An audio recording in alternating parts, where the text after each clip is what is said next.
ready for some skin funk and some non-sweating. I think we have to wait for Facebook to get ready. Please stand by.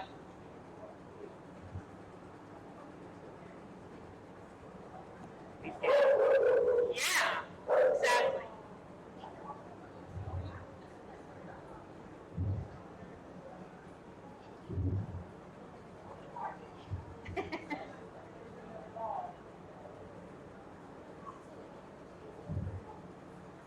Alright, I hope we've all enjoyed the 115-degree heat indexes lately. Everybody?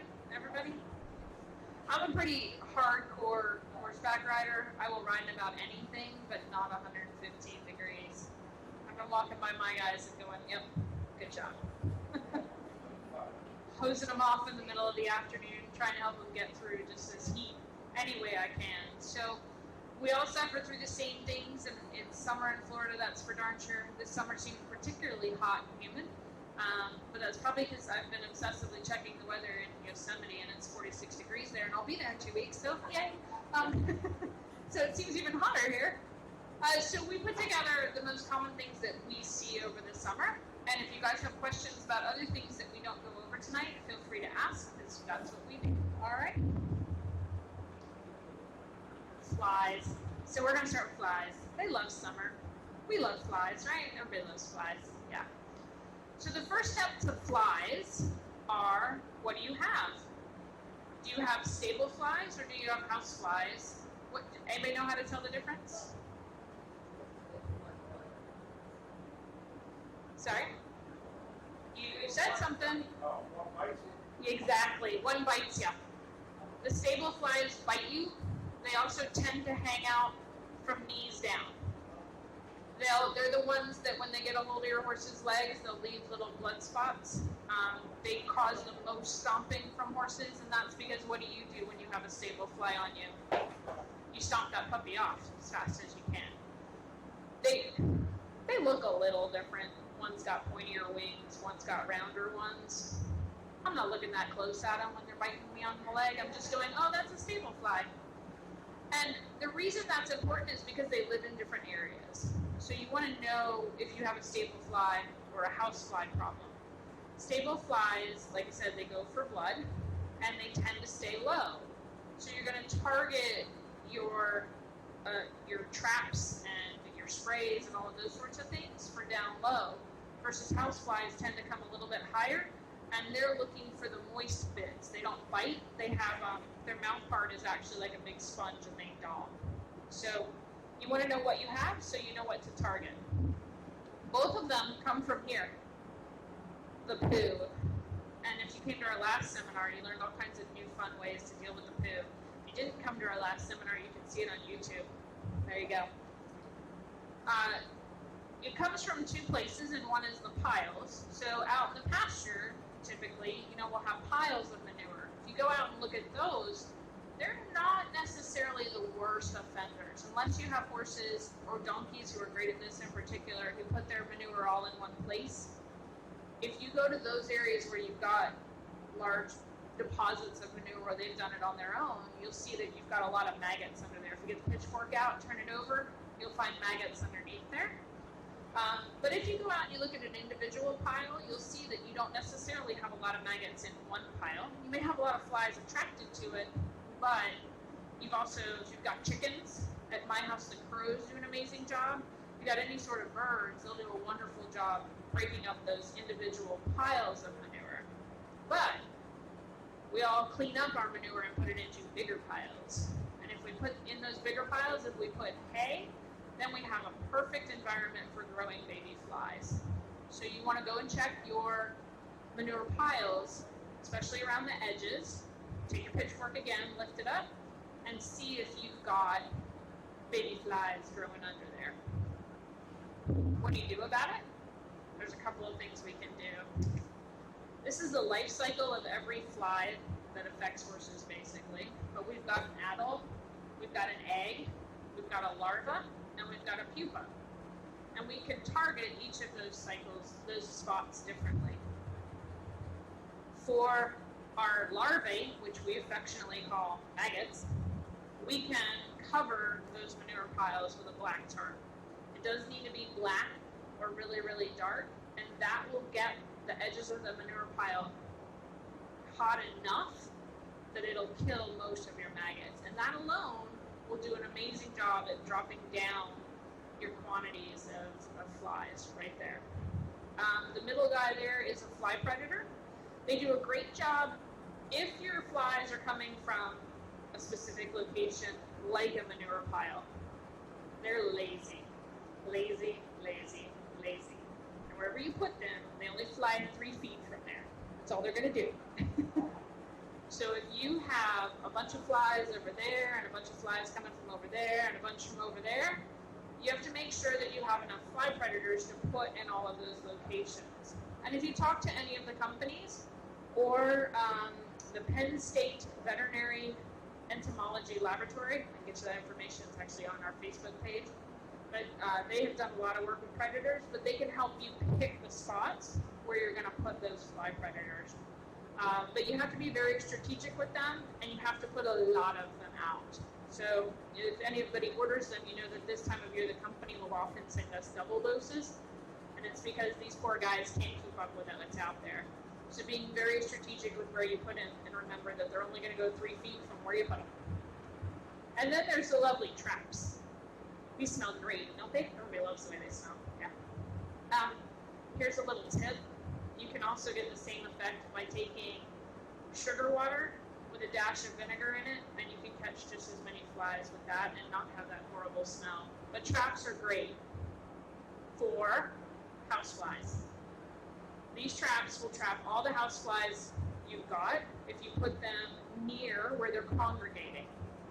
So if you've got a place like a manure pile and you know that most of your flies are going there, put most of your traps there.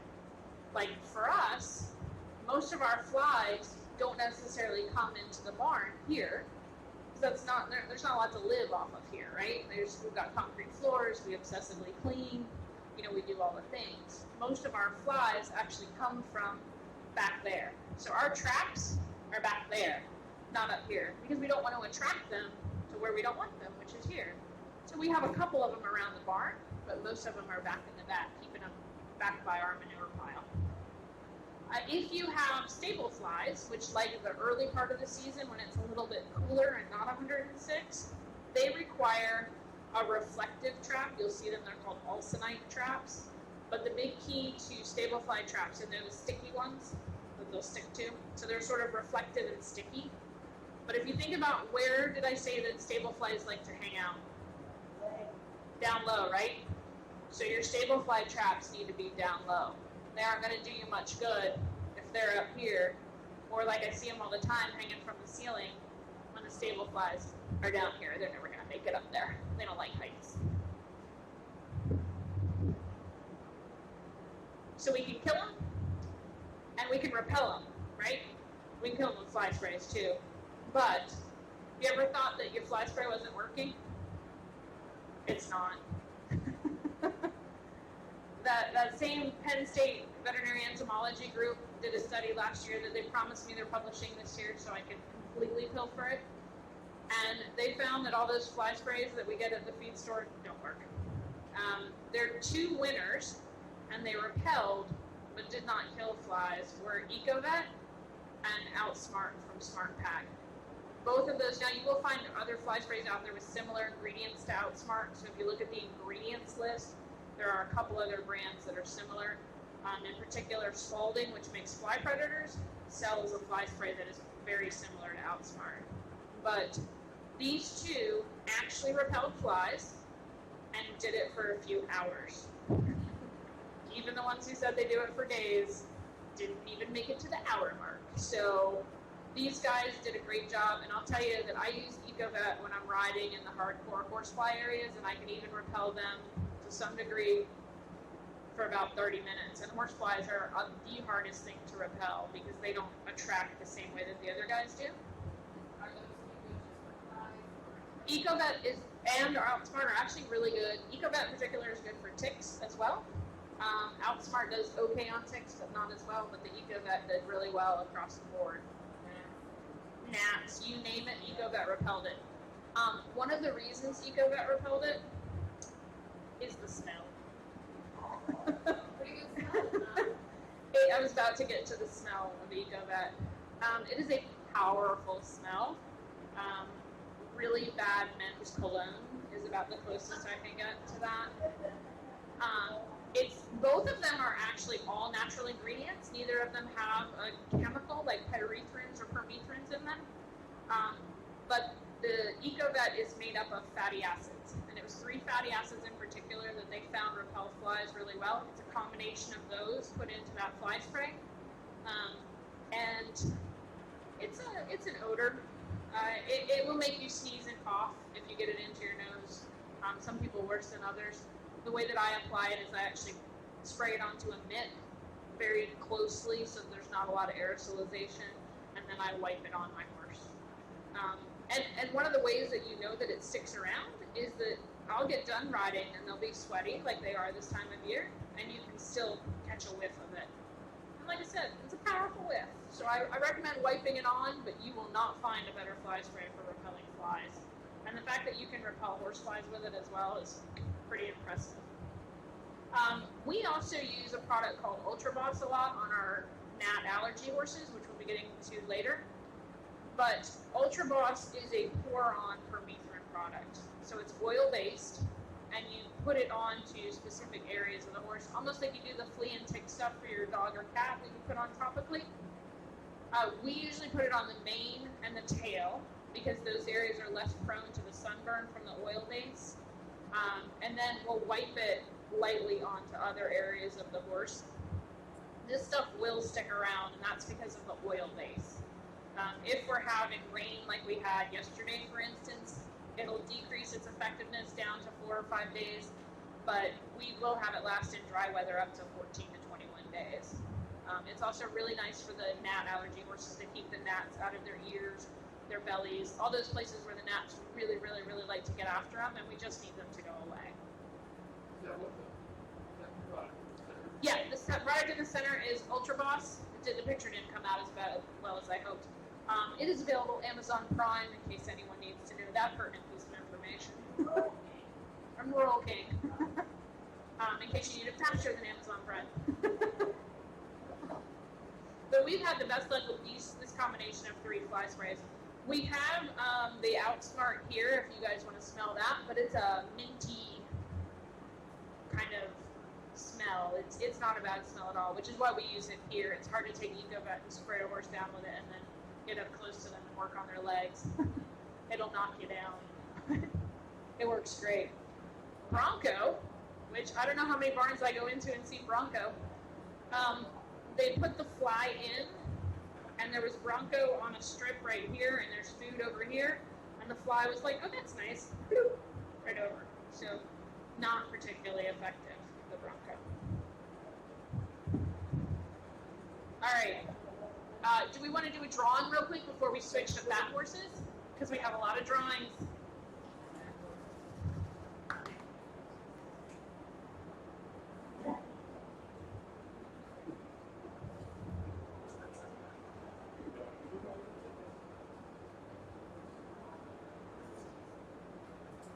All right, before we go to feeding the fat horse in the summer, everybody got their tickets out?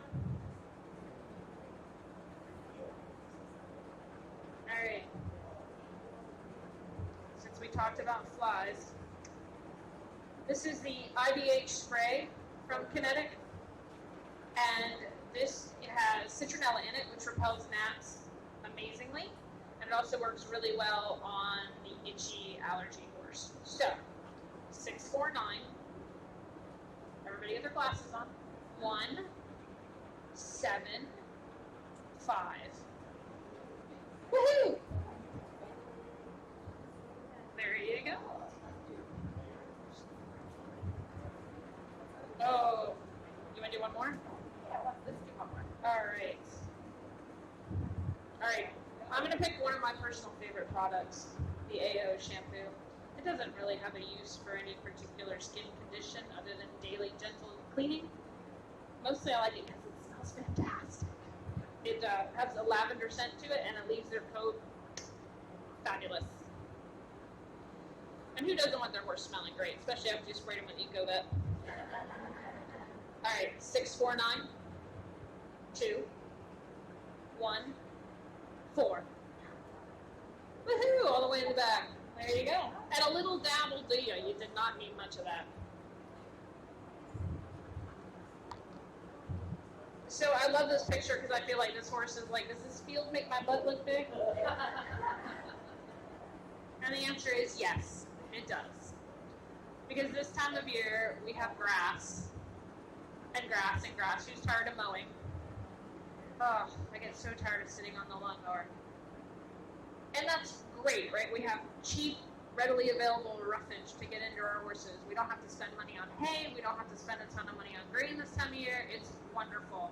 But for our fat horses, we need to be very, very aware that they are eating tons of calories. When you see those seed heads come up on your grass, that is 23% protein, which is about what ration balancers are. So that is a lot of protein.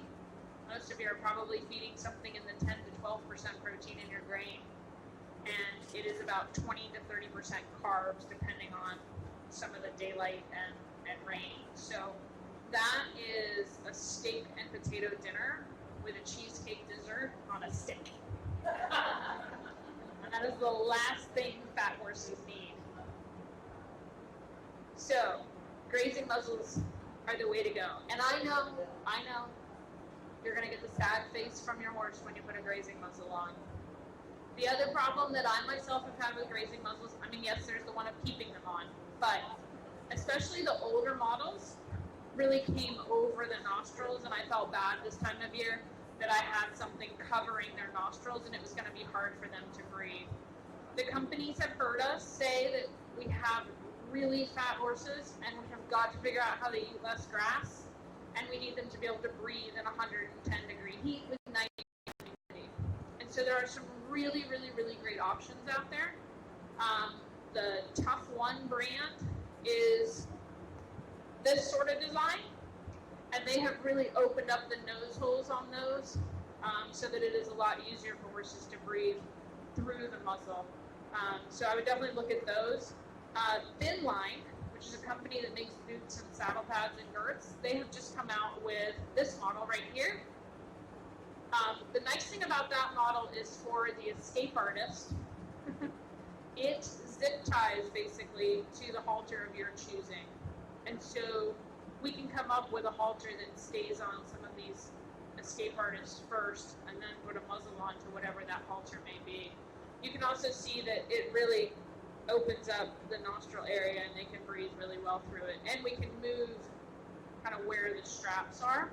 So I really like this design, and it's proven to be hardier than I thought it would be. I wasn't really sure when it first came out how tough it would be, because they are committed. Remember, we're putting them out for, somewhere in the 12 to 24 hour range with nothing to do but figure out how to get out of this muzzle we put on them. So it has withstood the test of 3 to 4 months so far anyways on some of our worst offenders. No mini ones yet? I will keep harassing them. Pressure, man. Facebook campaign. There we go. And the other thing that I really like about the Thin Line one is the hole on the bottom is really small, because I don't know if you guys have noticed, but they also get very creative about how to turn their head and shove grass into all the different ways they can shove it in. And this one, to me, has the best design to minimize that. The one on the far right is also a newer design called the Green Guard muzzle. They have a halter that they make as well that will come with it, or you can put it on your own halter. But it has that strap that runs up the center, and that has really helped us out a lot with some of our escape artists. The one problem I have with it is we've had to gorilla tape the bottom a bit to close up some of the holes. Although I will say that the design, somehow they've placed the holes such that it is harder to get grass in than you would think when you look at it. And like I said, the goal of all of these is that you're sending them to that all-you-can-eat buffet of our pastures this time of year, but you're doing it with a really tiny fork and a really tiny plate, so they have to go back to the buffet all the time. So that's our goal with grazing muzzles. And yes, I know they give you sad faces, but the worst thing we see are laminitic horses. So if we can prevent it by keeping their weight down and being aware of that this time of year, then by all means, let's do it. The other thing we'll do with these guys in the summer, most of them all year, let's be honest, is we take them off of a traditional concentrate and we put them onto what we call a ration balancer. This one happens to be Nutrina's Empower Balance, but pretty much every company makes a ration balancer. Ration balancers are all of the protein, vitamins, and minerals your horse needs in a low-calorie package. So they don't get any extra calories from their grain. And while we like to think that they're giving us sad, pathetic looks when we feed them a half of a pound of this a day, because that's all they really need, they really only notice that we fed them. They don't notice quantity. And I'll get to the behavioral studies to show you that if you don't believe me. So ration balancers are a great way to pull calories out of your horse's diet. Because like I said, this time of year, we're looking for every way we can to pull the calories out. And when pulling calories out doesn't work, then we go to pharmaceutical intervention. Our two most common ones that we use are Thyro-L, which we use to basically artificially increase the metabolism of your horse. We are making them hyperthyroid. And usually for us, this is a temporary situation where we have a horse that we've come out and they're footsore. So they've started to founder a little bit, and we're worried about where that's going to go. Because they're footsore, we don't necessarily want to start them on an exercise program. So we'll get them on to Thyro-L to get their metabolism sped up, get them using the sugars a little bit better, and it's a crutch for us to get through that period until we can get them onto the program we really want them on. We have just started using a product called InsulinWise from Kentucky Equine Research, which is a really Kentucky Performance Products, which is a really good product as well, that they have researched using in fat laminitic prone horses. One of the reasons we'll go to this one is Thyro-L. Some horses get really hot on it. Hyperthyroid people will report being very, very hot. And you know, the last thing you want to be in 115-degree weather is really, really hot. So, especially for our horses with those side effects with Thyro-L, which is rare, we'll go to the InsulinWise. And we've had pretty good luck with it. I've got one today that lost 40 pounds, which doesn't sound like a lot, but he's a pony. So the fact that he lost 40 pounds, we were pretty excited about. The fact that his friend gained 40 pounds, not as good, but you know, whatever. The other important thing to do with these guys is exercise them. The sun is up, it's up early, it's up late. So even taking them for a walk around the block with you at 8 o'clock at night, 10, 15 minutes of light exercise 3 times a week will do wonders for keeping them from foundering for you. So we're going to cut back the food by cutting back the calories in their concentrate, and we're going to cut back their access to grass, and we're going to exercise them, and then we have drugs if we need them, but we try to make that our last choice. So we are then going to move on to allergies, but first let's do a giveaway, because we got a lot. We did have a question. Oh. Back on the fly spray, we had a Facebook question. All right, we have a Facebook question. Is EcoVet safe for foals? EcoVet is safe for foals. The question was, is it safe for foals? And it is. EcoVet is incredibly safe despite the way it smells. When you smell it, you will wonder if it is. It really is. The only thing EcoVet is not safe for, and I can attest to this because I used it accidentally on purpose, the tomatoes, they had some bugs. I sprayed them. It is a very effective plant killer. Very effective. Very. And it's that fatty acid combination interacts with the cell walls that plants have, but animals don't have that, so we don't have that issue. So because it is just a fatty acid, that's all it is, it's super safe for animals the world over, but not plants. Oh, what should we do with that? Let's do the essay. All right. Essay powder for the allergic skin horse. Itchy skin, has a little bit of a cough. This stuff is amazing. 649 184. Somebody's excited.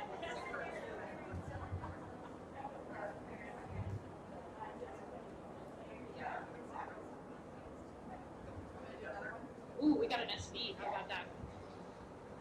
Okay, so supposedly Kinetic products are for horses. This one works really well for humans. So this is a whipped zinc oxide sunscreen. So it's not heavy like diaper rash ointment. It's really light, and it has citronella in it, so it keeps the gnats out of your eyes and your ears and your nose, and it keeps you from sunburning the tips of your ears. I've done extensive research on this product. Extensive. I am basically translucent, so. Okay, 649, 2, 0, 1. Woohoo! All right. Yep, in the back. And with that, I'm going to turn it over to Dr. Meghan Abbott, who is going to talk about allergies. Oh, it works. Okay. Okay, so another thing that we have to deal with in the summer, sometimes all year, but particularly in the summer, is allergies. And allergies can affect our horses in many, many different ways. As Dr. Lacher already spoke about, we definitely see bug allergies. So the Chilocoides hypersensitivity, which is you'll get the horse with the tail that looks like this and the mane that they just rub off, and they're itchy all over, their abdomen is itchy, they just are the most uncomfortable horses you've seen. And you'll get horses that'll break out in hives. We've seen several recently that have just broken out in hives because they roll in something in the pasture, or they get into ants that are in the pasture because with all this rain, all of the fire ants are popping up as well. Or you can even see horses that get barn-associated allergies, like mold allergies, dust allergies, and that then can cause respiratory response and respiratory allergies. I will talk about those a little bit later. So what are we going to do for the bugs? As Dr. Lacher already talked about, we're going to do a lot of fly spray. But if we already have a horse that has a tail that looks like this, or they're rubbing their manes out, or their ears are all thick and itchy, we're going to turn to certain products. We're going to turn to antihistamines. We're going to put them on basically Zyrtec, and we're going to take them covered in the EcoVet or the Outsmart? Outsmart, yeah.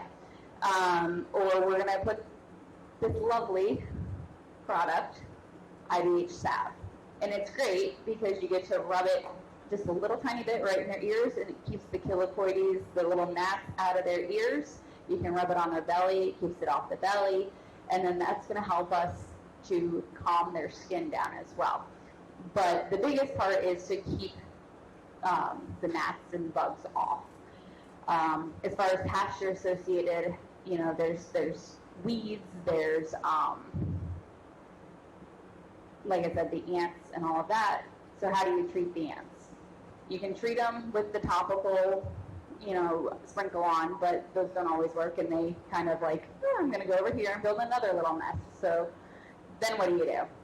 There actually is a company, and I can get you guys the name and the phone number, that will come out and they will spread your entire property with fire ant killer that is safe for the horses then to be on and eat. You don't have to take any time off the pasture. You don't have to put them in. You don't have to do anything. They'll go out. They bring their little four-wheelers. They have this little system that they fill with this red ant killer or fire ant killer. They drive around. They're done in about 15, 20 minutes. And they come out every 6 months, and that's it. So it's a really, really good way to get rid of that. I think they only do about maybe 5 to 10 acres at a time. So if you have, you know, hundreds of acres, that's not going to really work. But you can definitely concentrate it to the pasture where your horses spend the most time. Barn associated, we're going to talk about, and respiratory, we're going to talk about a little bit later. So everyone, I'm assuming, knows what anhydrosis stands for. Non-sweaters. Who here has a non-sweater at this point in time? And what are you doing for it? I'm sorry?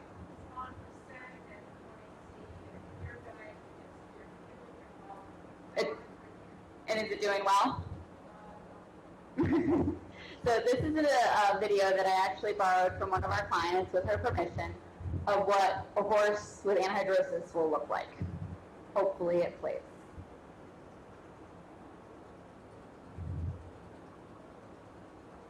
So you can see she's just standing there blowing and blowing and blowing and blowing and blowing, and really doesn't have any sweat on her. She's got dark spots on her, but that's from where her hair is actually fallen out, because she's just so, her body is shut down. We don't know why horses stop sweating. There is some sort of correlation between it being 115 degrees for days on end with no break, with no cooling down. So what do we do for these guys? We can do, like she said back there, we can do beer. We can do some testing as far as, if they have Cushing's, that can be a reason why they stop sweating, and put them on the product to treat that. But there's also all these other products that we can put them on. Do they work? Sometimes, sometimes not. But the biggest part is keeping them cool. So changing them if they're on daytime turnout, changing them to nighttime turnout when it's 70 degrees out. If they have to be out during the day, or even if they're hot in their stall, hosing them off multiple times a day, putting them under fans. One product that we always recommend for non-sweaters is 1AC. The biggest thing with 1AC is you have to start it before they stop sweating. So if you know you have a horse that's prone to not sweating in the summer, you start the 1AC around April, May, when we start to see the temperatures climbing a little bit, and that helps to keep their body working. Let them sweat also works really well.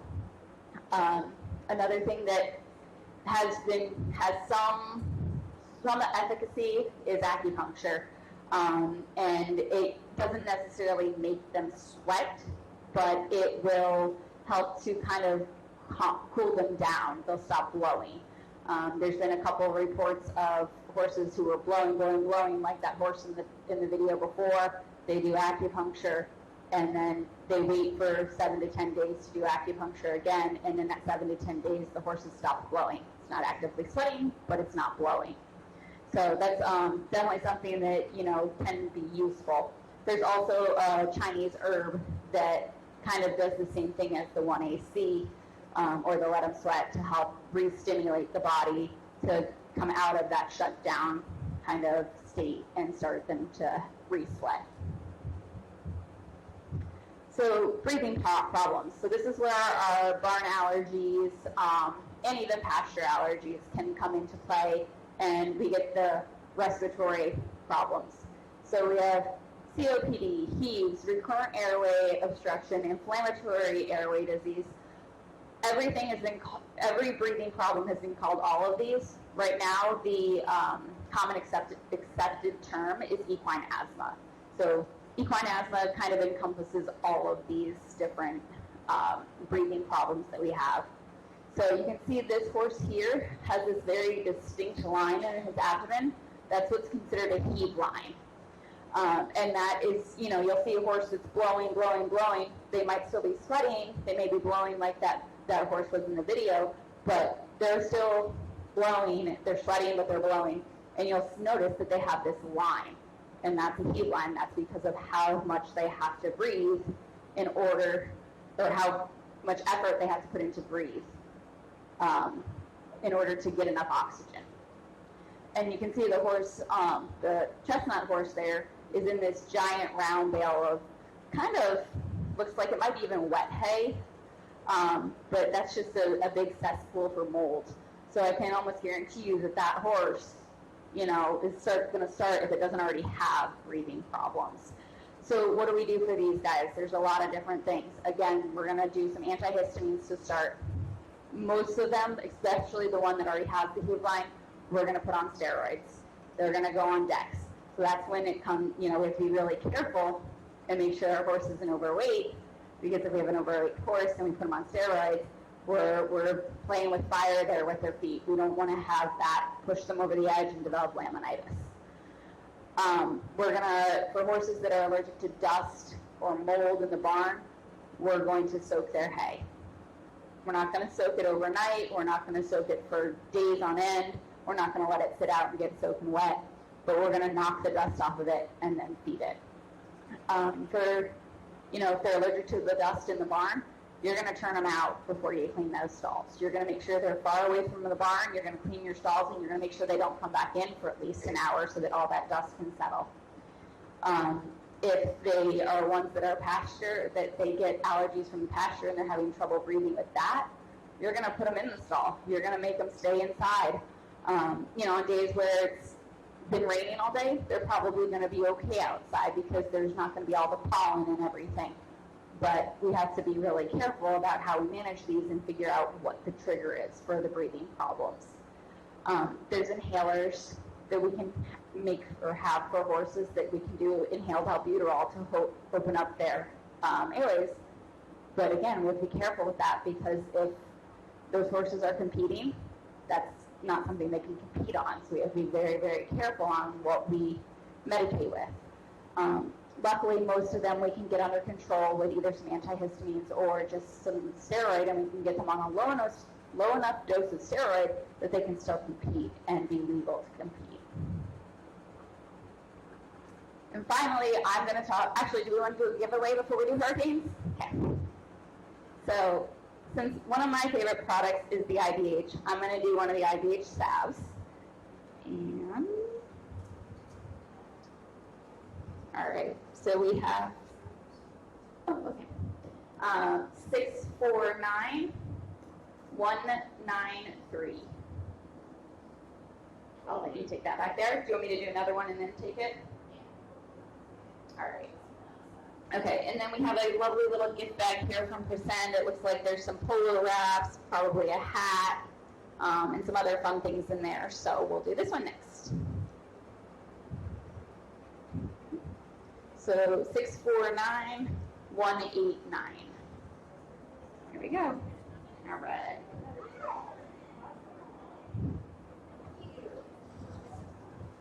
All right, so hurricanes.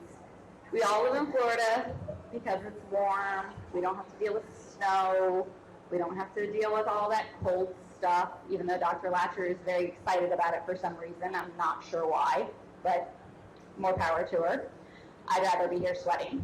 But we do have to deal with hurricanes. Of all the natural disasters, I'd also rather deal with hurricanes. I can plan for these. I can plan for me, I can plan for my horses, I can plan for all my other animals as well. So to prepare, first thing we have to do is, okay, there's a storm. And even if there's not a storm, let's pick up all of our pastures. Let's get rid of all of the debris, any yard debris, any extra lumber that's around, things that can be projectile objects. Just get rid of it. Once we know there's a storm, next thing that we have to do to prepare is, okay, well, power is going to go out. How am I going to get my horses water?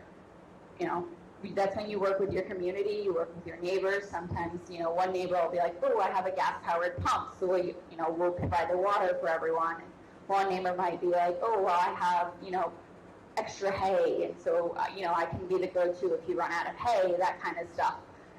You're going to want to make sure you get plenty of grain to last you for probably 2 weeks, because you never know how long you're going to be stuck where you are. You may not be able to get to a feed store. Feed stores may not be able to open. So you've got to make sure you have your grain for your horses. Medications. So if your horse is on a medication like Crescend or is on anything that it's getting every day or, routine, you've got to order that early. Things go on back order really fast. So if we don't get those in and get them ordered, you may not have it. And that's just going to set you up for an even bigger problem than dealing with just a hurricane. So that's where you guys are going to give us a call and be like, hey, I need to be prepared this summer. My horse, is on this medication. Can we get enough that I'm covered? Let's see what else. If you're going to evacuate, you got to have a plan for that. That's something that you can set up a plan right now, and that can be your plan. But if you're going to evacuate, are you going to evacuate in Florida, or are you going to evacuate out of Florida? If you're going to evacuate out of Florida, you got to have a health certificate. You got to have Coggins. So that's something. Usually they lift those rules a little bit, but you got to be prepared with that. You make sure your Coggins are up to date. Make sure your horses are vaccinated, because some of the places that you go and you board don't take horses that aren't vaccinated. So you got to make sure they're all up to date on all of that. What else? Make sure your truck and your trailer are good to go. Get it serviced before hurricane season even starts. Make sure the tires are good and that you're ready if you got to evacuate. You know where you're going. You have a plan with the place that you're going to end up for you and your horse. And if that place happens to be in the path of the hurricane, have a backup. Have one that you can say, okay, you guys are out, I got to go here. Most places are pretty good about accepting that. So if you decide you're going to,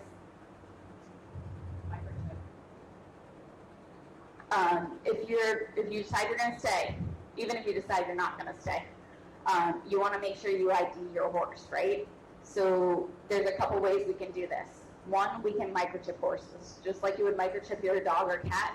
We can put microchips in horses, and that way, if a horse gets loose or a horse goes missing and somebody finds it, veterinarians, animal control, everyone, we have microchip scanners. So if we start having horses show up or somebody brings us a horse and I found this horse, what do? We can scan it, and that information we can call the company and they can get us who the owner is, and then we can get them in touch, or you get in touch with you about your horse and get you your horse back. The other thing I like to do for hurricanes, if I know one is absolutely coming, I like to get dog tags. Put your phone number on them, put your address on them. If your horse, put your horse's name or whatnot, and then you braid it into their mane. And I usually get two. I braid one into the mane and one into the tail. You can get the cattle chalk and write your phone number on your horse. Just all these different ways of identifying your horse, so that if it does go missing, if it's out and a fence goes down and it goes across, the road and your neighbor finds it, they know who to call. The other thing you can do is you can get the little cattle tags, and if they have any medical problems, you can write on there as well, so people kind of know. Or if, they have bad habits, just so people are trying to handle them and there's a reason why they're having trouble, they know what to do. The next thing I also like to say is, we all think, okay, well, I should put a halter on my horse because he's going to be out and somebody might need to catch him and this and that. Yes, that's always a good idea, but make sure it's breakaway or a leather halter.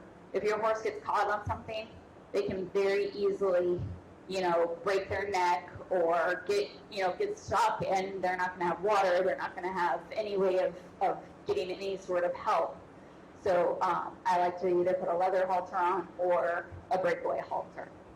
And then there's this question of, do I leave my horse in the stall or do I put it out in the pasture? Which way do I go? And that is a huge all up to you and your horse and what you guys are comfortable with. If your barn is solid concrete walls, no giant trees around, a very, very hurricane safe barn, you probably are going to choose to leave your horse in. If your horse is used to being in. If your horse is used to being out all the time and you all of a sudden stick your horse in its stall, it's probably not going to be really happy, and it's probably going to stress even more. If your horse is used to being in a stall, you go to shows, it spends part of its time inside, part of its time outside, it'll probably do okay for, a few days if it needs to be in the stall for a few days. It'll probably do just fine. You throw out some hay and it'll be like, oh, okay, that's cool. If your barn is a lean-to or a run-in shed or whatnot, or you have a giant tree that's right over the top of it, which is great for shade and keeps your barn cool, you may not want to leave your horses in. If that tree falls, it may fall on the barn. It may fall on your horse. So it just kind of comes up to, it depends on what you guys know your barn, you know your horses. If your horses aren't used to being out in the rain, you probably don't want to leave them out in the rain. It's kind of one of those things. And then after the storm comes the cleanup. Clean up all the fences that are down. Make sure your fences are secure before you start putting your horses back out. Make sure that, you don't have down power lines or big puddles of water. Sinkholes are unfortunately a thing up here. Make sure everything looks, secure and gets back to relatively normal before you put your horses back out in a situation. You want to make sure that that you get back to their normal routine as soon as you can, but you don't want to put them at risk of, a tree being a little bit wobbly. You put him out in that pasture, and then you have a tree on your horse because some wind blows by or whatnot. So that's basically, all I've got for hurricanes now, but we'll be around for questions later if you have any other questions. But I can do one more giveaway before Dr. B.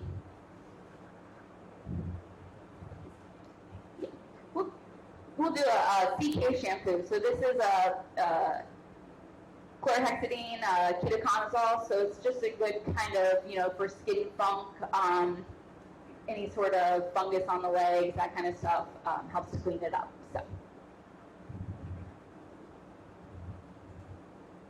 All right, so we got 649 179.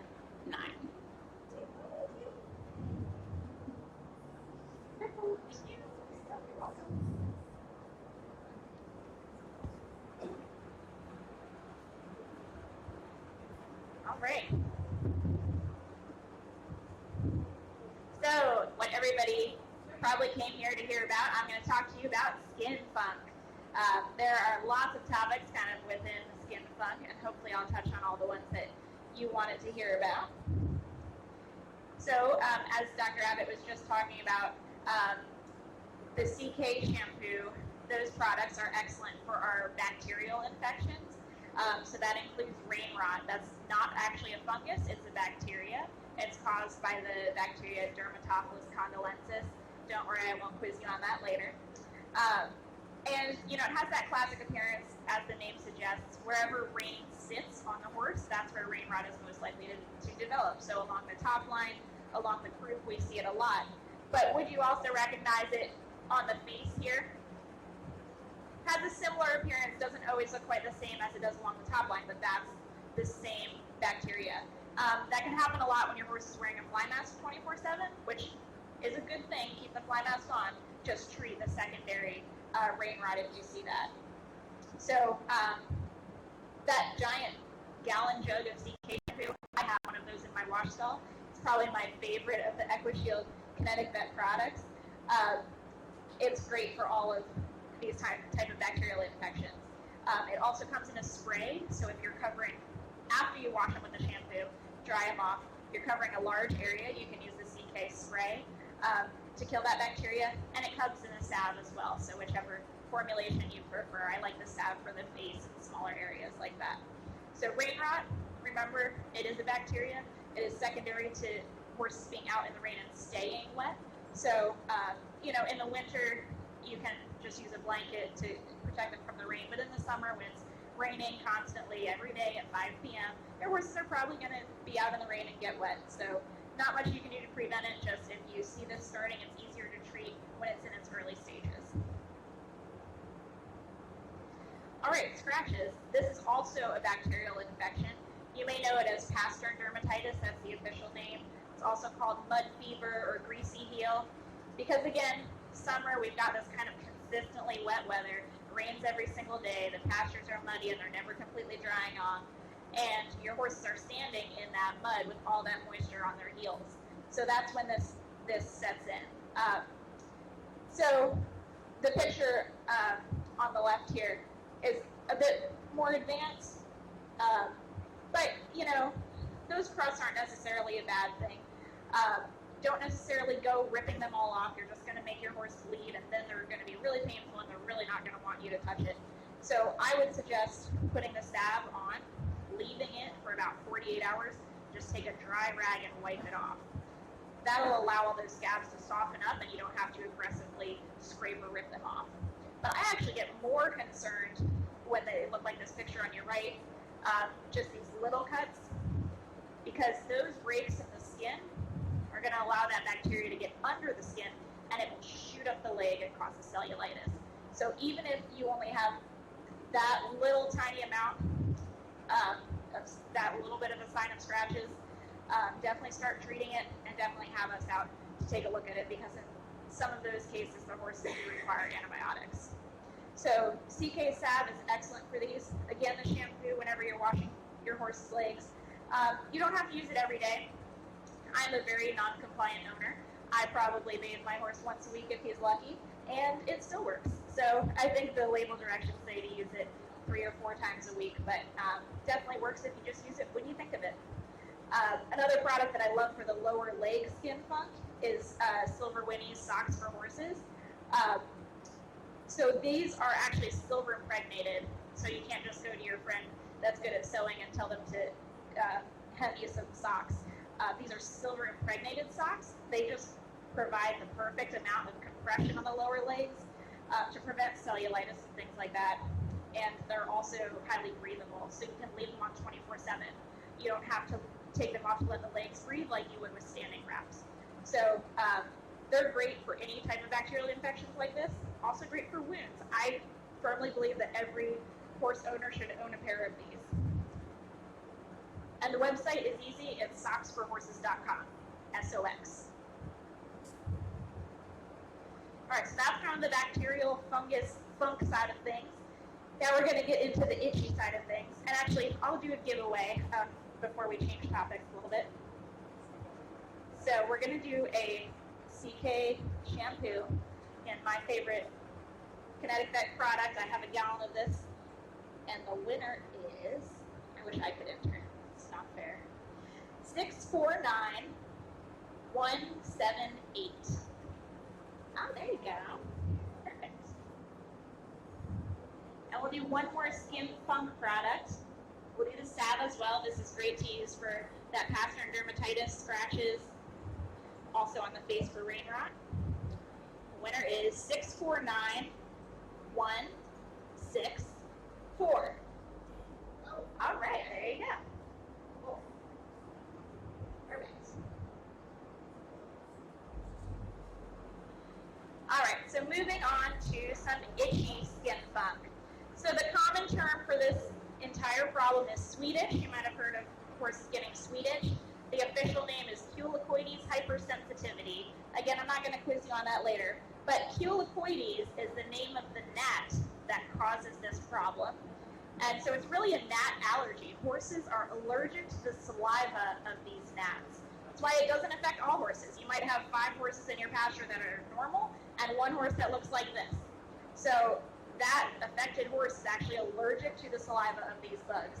It's also called insect bite hypersensitivity because, again, it's the own horse's immune system overreacting to these insects. So these are pretty severe examples, but it always affects the same places on the horse. They'll rub out their mane, usually just that one section in the middle that you can never get to grow back. They'll rub out their mane, they'll rub out the base of their tail. Everybody calls me because their horse has pinworms. It's not pinworms, it's the gnats. I promise you. I'll do the tape thing to prove it if you want, but it's not pinworms. And they've already dewormed their horse 5 times just to make sure it's not pinworms. So, and then the chest, they always scratch their chest like in that picture on your left. And the ears. They have a kind of characteristic appearance to the ears where they kind of just like look like they're losing hair in their ears, but if you get closer, you can see they're filled with tiny little bug bites. And if you run your thumb on the inside of the ear, it's all roughened and covered in these little gnat bites. So allergies like this one work as a threshold thing. So horses can tolerate up to a certain point, but once they are stimulated by a certain level of allergens and it crosses over that threshold, their whole body is going to break out and they just can't handle it anymore. So the goal is decrease exposure to this allergen, in this case the gnats. So step 1, get a fly mask with ears because you want to prevent those bites in the ears as well. Highly recommend fly sheets. Fly sheets are a bit of a catch-22 because they're going to prevent the bug bites, but obviously in the summer your horse is going to be a little bit hotter with the fly sheet on. So if you have a non-sweater or a horse that doesn't handle the heat well, I wouldn't necessarily go to a full-body fly sheet unless they have a very, very severe allergy. Or if they're inside in front of a fan all day, you can probably do a fly sheet. But again, preventing fly bites is going to be step 1 with a fly mask plus or minus fly sheet. They even make fly leg guards, so you can just cover your whole horse's body in fly protection. Fly repellent, which Dr. Lacher talked a bit about, the ones that work versus the ones that don't. And then treating the actual areas that are affected. So that's where the IDH line of products comes in. We love these products. I've found on most of the horses that I've treated with the IBH spray and salve, I do not have to go to steroids in these horses. Usually can prevent that. And we don't want to go to steroids because, again, that increases your risk for laminitis, which is a bigger problem. So I try to just use these topical treatments and avoid steroids at all costs. So IBH stands for insect bite hypersensitivity. I love that Kinetic that named all of their products super simply so I can remember what they stand for. But IBH, insect bite hypersensitivity, it comes in a salve, which I love for the ears. You just take a little thumbful of it, swipe it inside their ears. So if you have a horse that doesn't like their ears messed with, you just need to get one thumbful in each ear once a day and you're good. And then it's also great for the base of the tail, anywhere you need to really rub it in, the mane. The spray, again, I like for larger areas. So if you're trying to spray their whole chest or they're affected kind of all over their body, you can use it there. So I think why this product works so well is it's the perfect combination of ingredients. It has hydrocortisone, so some steroids, so that's going to take down the itch. These horses are so uncomfortably itchy. They're miserable. So you need the hydrocortisone in there. It also has pramoxine, which is a skin soothing agent. That's like what's in your aloe oatmeal shampoos. Just makes the skin feel good. And then it also has citronella, so you're repelling the gnats themselves and preventing more bites. So it's just the perfect combo of everything you want in there, and that's why, I don't know, I love it. Again, I buy the big jar. The big jar is a better deal than the little jar. If you try this stuff and like it and you want to buy more. Pro tip. So we're going to do a drawing for our IBH salve.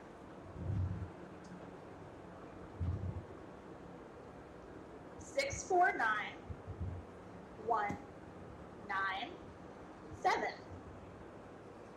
6, 4, 9, 1, 9, 7. There and back. All right. Lucky you. Okay. I think that's the biggest one we have for the insect allergies.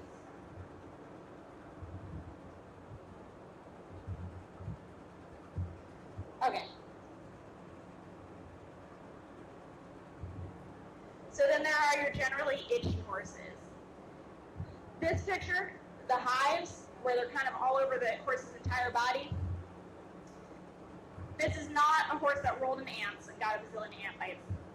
It's possible, but unlikely. More likely, the horse is reacting to an environmental allergen. So like a weed or a grass or shavings.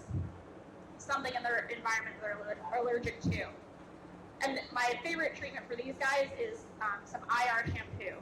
It's an anti-itch shampoo. Also, just if your horse comes in with hives one morning, just give them a cold water bath, okay? Getting that allergen off of their skin is the first step in treatment. So stop the exposure to the allergen. So IR shampoo, and it also comes in a spray. We're going to do a drawing for the IR products.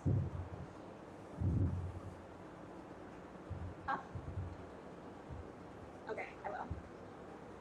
IR shampoo. 649 185. There we go.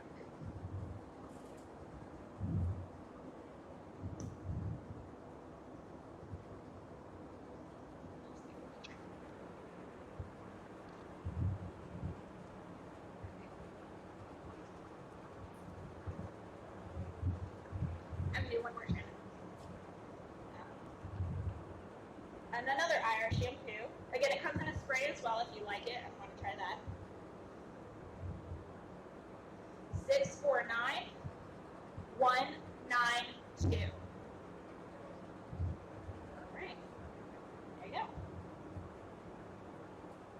Perfect.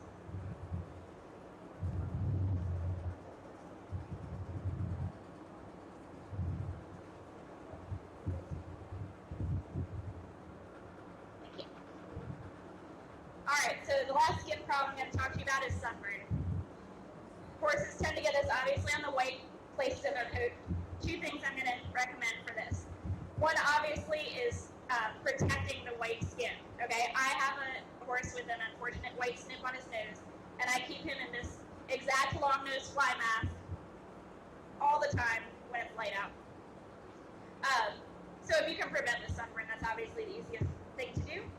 But if you can treat it, or if they get sunburn, then you can treat it with the EquiShield SV. Like Dr. Lacher said, it's whipped, so it has a nice texture, but it's zinc oxide based, so it lasts a long time. So it's not like in humans where you have to reapply it every 4 hours or after swimming. You can just put it on in the morning and forget about it. I don't even apply mine every day. It's more like every other day, or when I think of it, like the CK shampoo works great that way too. And the citronella is a super huge bonus. Usually in the morning in the summer, I'll stick my finger in the jar of SV salve on my truck, put some behind my ears, and then the gnats don't bother me all day. So if I sell you an SV off my truck with some finger marks in it, sorry about that. All right. So we have one more EquiShield SV. This, again, is one of my favorite Kinetic vet products. And the lucky winner is 649202. There you go. Congratulations. Okay. There's a tiny baby mini foal installed too, if you haven't seen it yet. It's pretty much the cutest thing. And there's its mom. So, yeah, make sure to take a peek on your way out. So we're going to change gears a little bit and talk about feet. I really like podiatry. This is a topic that's dear to my heart. All of the summer foot problems are associated with how wet the ground is all the time with the daily rainstorms. Something I learned about when I came to Florida. I was like, wow, at 5 p.m. every day on the dot, there's a thunderstorm. What is this? But your horse standing in that wet ground constantly does take a toll on their feet. So we see a lot of the moisture-associated foot problems: thrush, white line disease, mushy foot, cracked hooves, and secondary abscesses. So how many of you once a day bring your horse in from the field and hose off their feet and then feed them or turn them out or something? How many people hose off their horse's feet every day to clean them? Well, good, because I was going to tell you to stop doing that. My favorite tool for horses' feet in the summer is a hoof pick, dry hoof pick. Okay, we don't need to add any moisture to their feet, and you can ask any of your farriers, and they will agree with me. The worst thing for them is going from wet to dry to wet to dry to wet. So even if your horse is standing up to its ankles in mud, that's okay. The worst thing you can do is hose it off and then turn them back out in the mud. So just take a dry hoof pick every day, clean out your horse's hooves real well. And then I love this picture I found where the farrier has the Kinetic Vet hoof products right on his little tray there, but I think every farrier should use these. They have great foot products as well. That's the caramel thrush paste and the white lime paste. All right, so thrush. Thrush is nasty. Thrush smells bad. Probably the number one sign is you're picking out your horse's hooves and you see this black stuff on the end of the hoof pick. It smells horrible. Don't touch it. You'll only make that mistake once. Your fingers will smell like it for the rest of the day. Really nasty stuff. So it happens because moisture gets in these cracks. So it gets in the central sulcus here, can travel all the way up the heel bulbs, and it gets in the collateral sulci here. Oops. So at the preventative stage, you can use things, iodine-based things like Thrush Buster, or this is a picture of Groom's hand, which one of our farriers is a little too excited about. Makes everything purple. But so, a great time to do that is your horse just got his feet trimmed, you've got a clean slate, and you want to prevent thrush from developing, can spray or pour some purple stuff in there. That's fine. That's good. Those are drying agents. So again, they're preventing the moisture from setting in there, and I think it's a great preventative. I don't think it works that great as a treatment. Once you have thrush established, I strongly recommend the Kinetic Caramel Thrush Paste. Has a nice narrow applicators so you can get really down into those grooves. And the central sulcus and the collateral sulci, like I showed you, basically everywhere you pick their feet out, that's where you want to get it in there. Again, hoof pick is your friend. Keeping your horse's hoofs clean and dry. This is the number one reason that I tell every horse owner, you should pick your horse's feet out every day. You should pick your horse's feet out every single day. I don't care what you do with them. I don't care if you never ride them. It's just really good horsemanship to do that. I'm not saying I do every single day, but I should. So if you have a really severe set-in infection, we might have to treat it with antibiotics. And that's where today and tomorrow come in. These are actually antibiotics intended for mastitis in cows.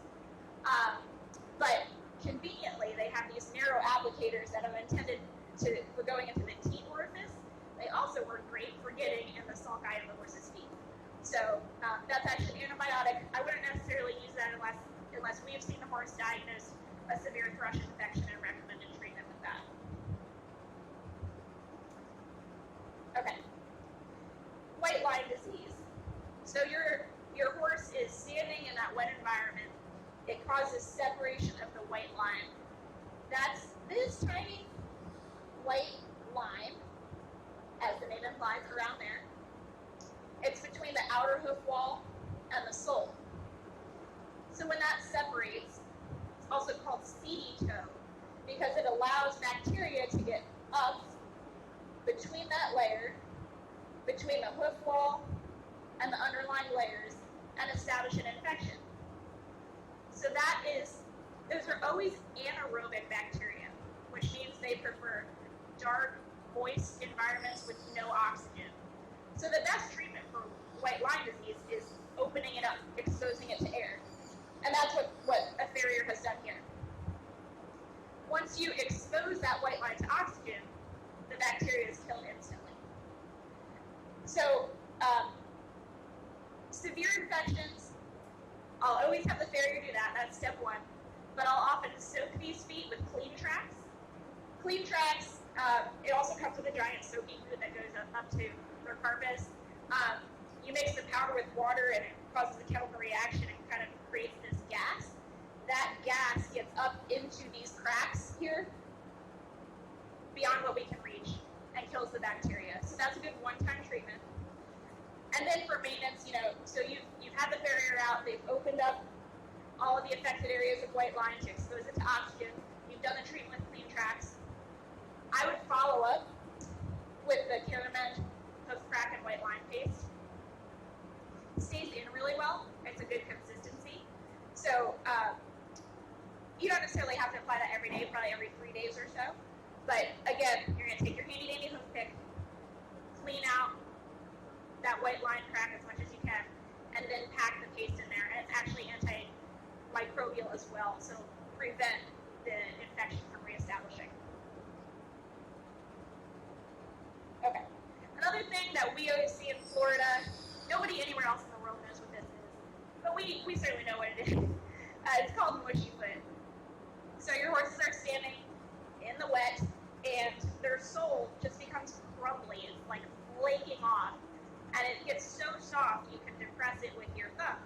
And you've got a soft sole that leads to sole bruises, that leads to abscesses. So what can you do about it?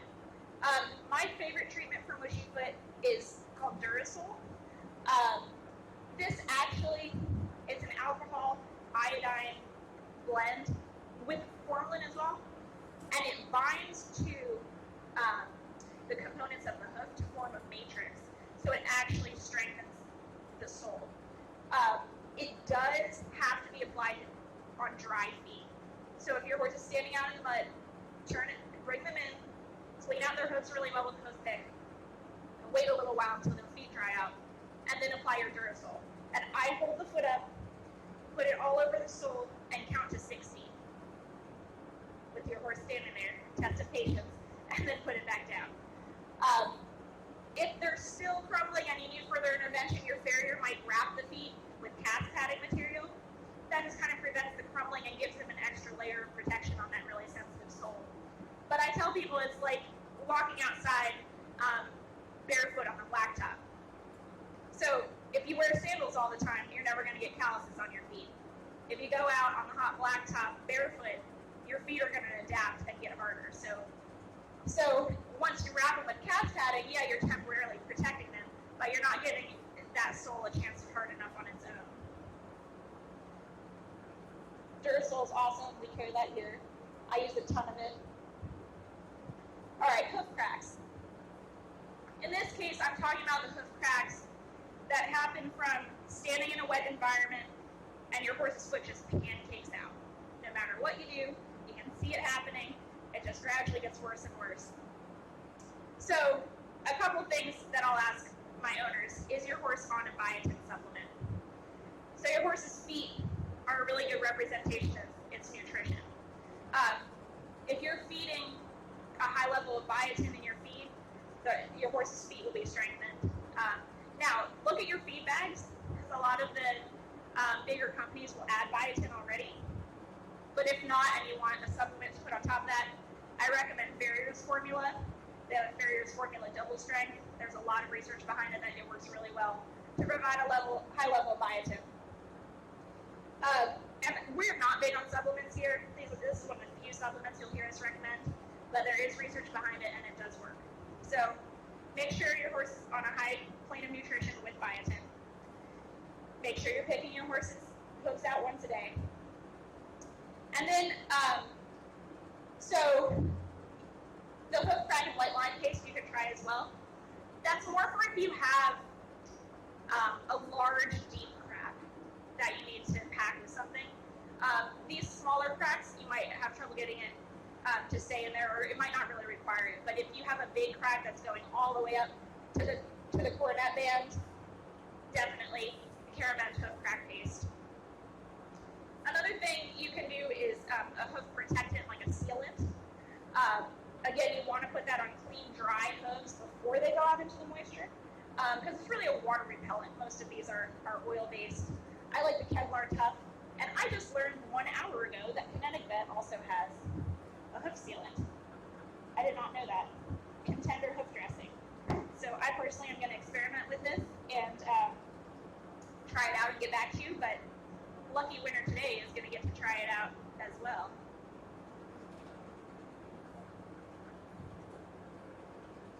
All right, and the lucky winner is 649209. There you go, in the net. Let me know how you like it, though. So if your horse's feet keep pancaking out, and nothing you're doing is working, you can have shoes put on. A set of front shoes will hold the foot together.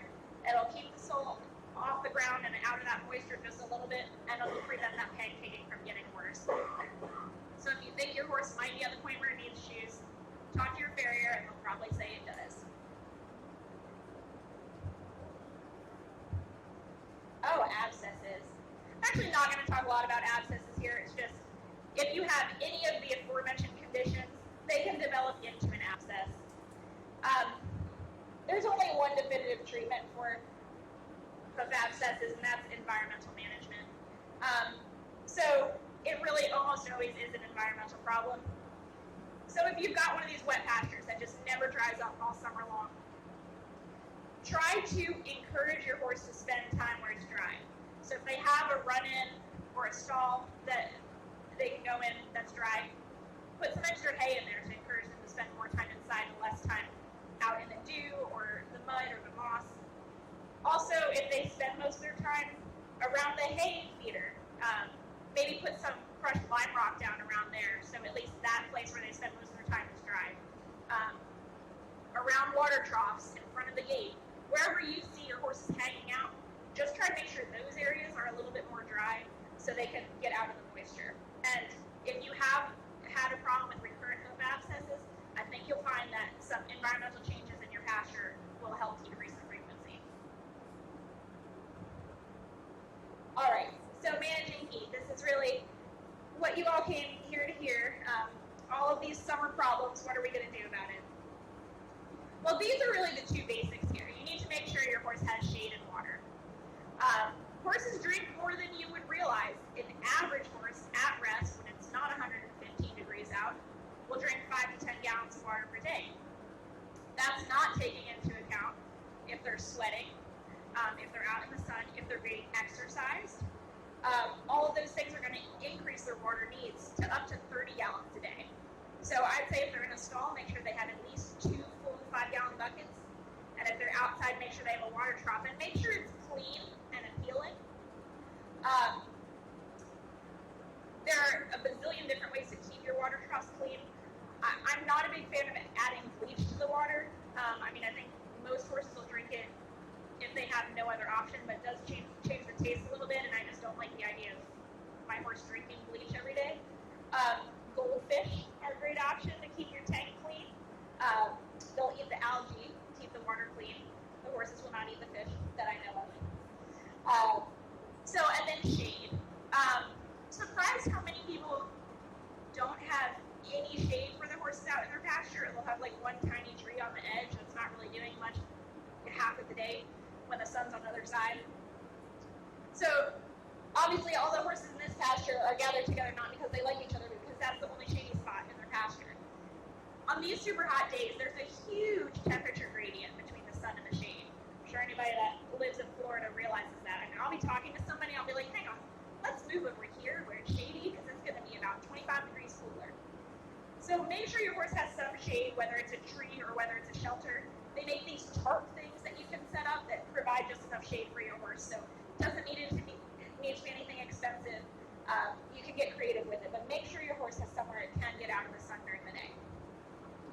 So the next level is fans and misters, or fans with misters.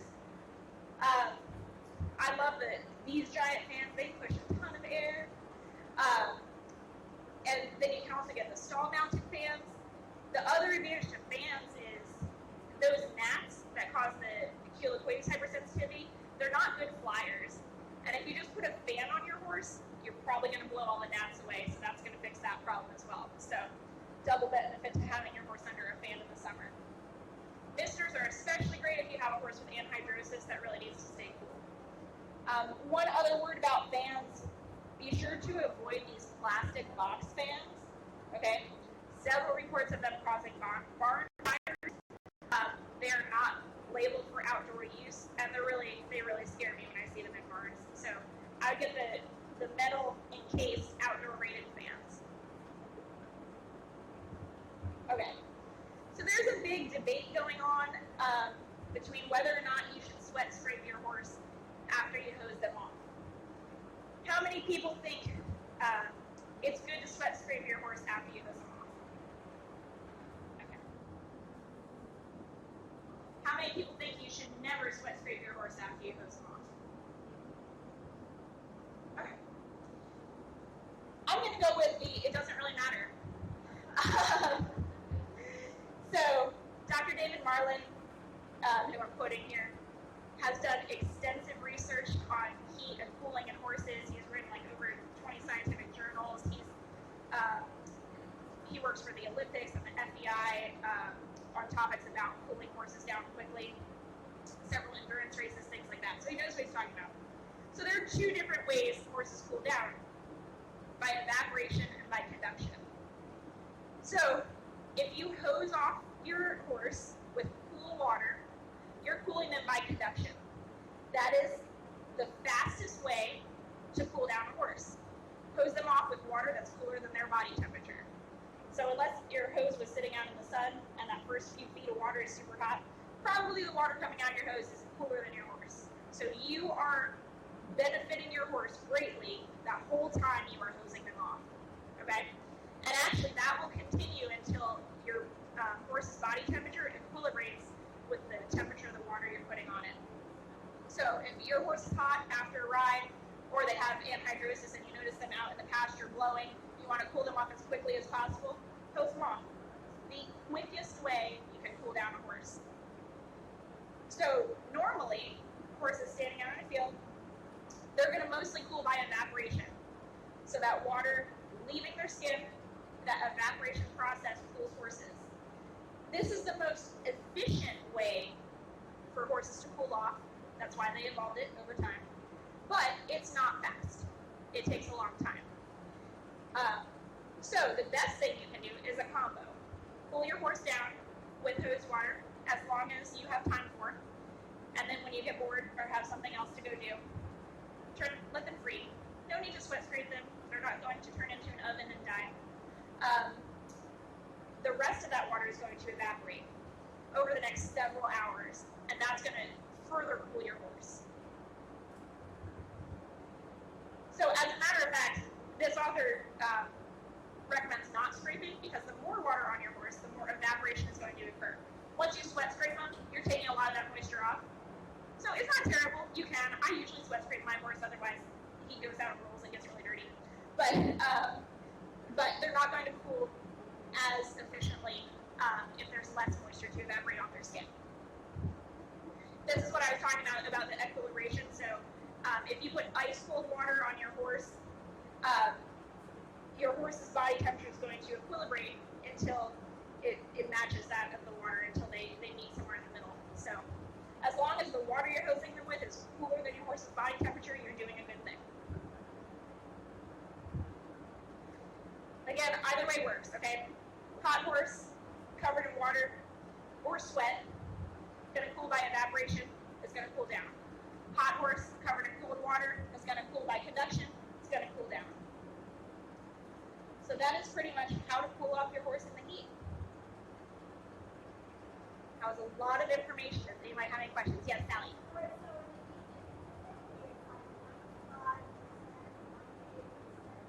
Yeah. Oh, that's a really good question. So if the humidity is 98%, is the water going to evaporate? Yeah, so evaporation cannot occur if the air is 100% saturated.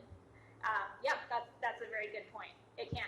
But it's not too often that we're really at 100% humidity here. If it's at any less than that, evaporation is occurring, just more slowly. You can also do some things to speed that up. So if you cover your horse in water and put them under a fan, then that air movement will speed up evaporation. Yes?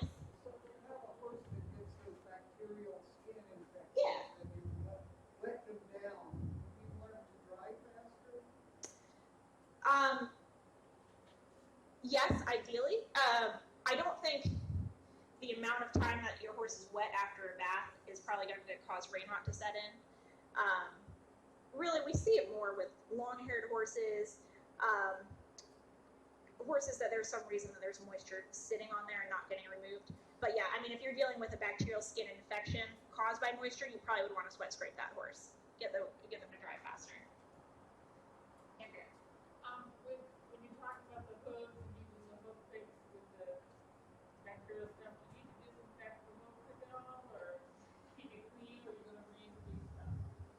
Oh, I wouldn't worry about it in the same horse. Can you spread fungus or bacteria between horses? Theoretically, yes.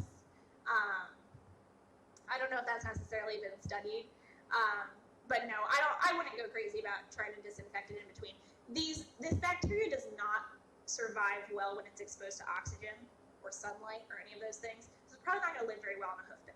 It's going to live really well in the deep crevices of your horse's foot where it can't get oxygen and where it's nice and dark and moist. Yeah. Yes. Go back to your CDC and fly sheet, fly sheet on a black horse. And it's Good. very, very lightweight, but I am concerned that rain is particularly leave it on, that it will cause like rain rot. Yeah. I mean, it seems to dry almost instantaneously, it's very, very nicely. So, what is your recommendation? I think any type of blankets and even fly sheets do more to prevent rain rot than to cause it, in my experience. But you do want to make sure. And I'll repeat the question too. So, does keeping a fly sheet on your horse make them more prone to developing rain rot? I don't think so. I haven't seen it more commonly in horses with fly sheets on. I think any type of protection along their back, whether it be a full light sheet or a fly sheet, is better than none as far as preventing rain rot. I would make sure that it gets cleaned regularly, because if you get that kind of grimy layer under the fly sheet, bacteria can build up there. So cleaning it every once in a while will help.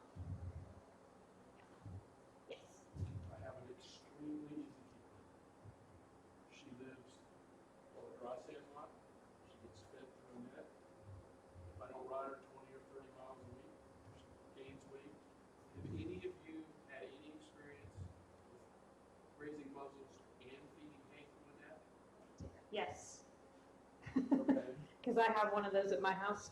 Is that a workable? Yep, he's retired and he is out with a less easy keeper. So in the winter when we put out, we do things weird at my house. In the winter when we put out the big alfalfa bales, the last thing he needs to do is eat on an alfalfa bale. So he wears a grazing muzzle in the winter. And he wears the grazing muzzle, and we have the hay chicks hay nets on the hay bale, and it has dramatically reduced his winter weight gain because we were having trouble getting through doors. My weight gain problem is in late July and August when exercise gets limited because of the weather. Yeah, so it definitely, nobody wants to ride right now, especially in the middle of the day, right? So exercise going down when it's the hottest, and then trying to limit their grass, but they can pick through it, and they can get a hold of a bit of it through the hay. He's on a sandbar. Yeah. On a sandbar. Through the hay net, they can still, and they can do it. It takes a lot of work, which is great. I mean, they take a while to pick through that hay. The one thing I will tell you is that we have had the tough one, hard rubber muzzles. You know, they have a hard rubber kind of bottom to them. He does go through one of those about every 8 weeks. And what he learns is that he just takes that muzzle against that hay net, and he does this. It's hard to manage. Which is hard. Well, the hay nets have actually taken it really well. I will say, chicks hay nets, they are tough. But the rubber, he'll eventually break it. I haven't tried a thin line one on him yet. Nylon, He breaks the hard rubber bottom but to the it. ones that you had a picture of didn't have a Yeah, I haven't tried one of those on him yet. I really want to try one of the thin line ones because I think he'll move it too much and he won't be able to do what he's trying to do with it when he wiggles it. But that's an experiment for this coming winter. But yeah, they can still eat. Won't be a lot, but that's what you want. Any other questions? Yes. One of my horses has that collocoides hypersensitivity. Yes. And a few years ago, I was doing some reading on it, trying to figure out what it was, because this was a big horse for me. And I read something about it was called neckworms. No, it is not neckworms. Is there such a thing as neckworms? There is such a thing as neck threadworms. If your horse has had ivermectin in their life ever, you do not have neck threadworms. That is going to be a myth busted right here, right now. And we will be around to answer questions. We have 3 more giveaways from us, and then we're going to introduce the woman responsible for our great giveaways tonight. Do you have a ticket? We got tickets. All right, so what do we have there? This next one's going to be for Vetisan ointment. So this is the antibacterial without the antifungal. So if I've convinced you that rain rot and all of the types of skin funk your horse has is bacterial, this is really all you need. All right, 649. 1, 9. Everybody, I love the like. 9, 8.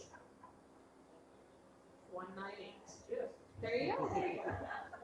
It's not a grazing muscle, but. I've got 2 CK.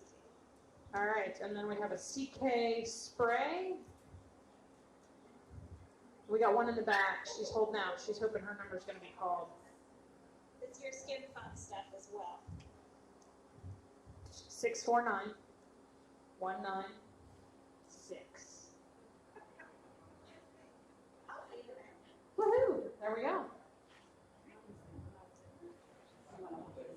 Yep. And we have a CK salve. Good for what ails ya. Also works for athletes, but just put it out there. Cannon crud, I didn't mention that. Set it and forget it. 649 182. Woohoo! All right, Hannah. Yes, we'd like to introduce the wonderful Hannah from Kinetic Vet. She's responsible for all these amazing giveaways. I just quickly want to say thank you to everyone at Springhill. They've been awesome. That was a great presentation, and they've always supported Kinetic Vet at the Shield line. We couldn't do without them. I know I definitely learned something tonight. Hopefully all of you did as well. I want to thank all of you guys for taking the time to come out tonight. I hope you guys are going away with some awesome prizes. If you do have any questions about any of the Equishield line, please feel free to ask me. And we do have one more giveaway. We have a huge one. Pretty awesome. And a cute little mini who's gonna. All right. You can do the honors. All right. We have 649, 1, 8. Oh, I'm sorry. 8. Woohoo! In the back. All right. Thank you guys so much, and we'll be here to answer any and all questions.